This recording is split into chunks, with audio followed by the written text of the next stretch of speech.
Finalment, els presos independentistes no es podran confinar a casa seva.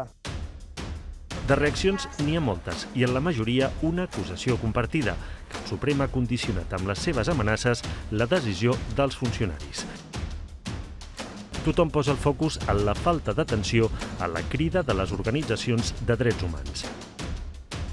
Un relator del Consell d'Europa ha demanat el contrari per evitar riscos per la seva salut. I deeply regret about this decision. Los gobiernos deberían liberar a todas y cada una de las personas que están encarceladas sin suficiente base legal, incluyendo prisioneros políticos y otros detenidos por haber expresado opiniones críticas o disidentes. Para reducir drásticamente la población de las prisiones y que el distanciamiento físico sea posible, se debería también considerar la liberación de los presos poco peligrosos. Algunos países ya han empezado a hacerlo.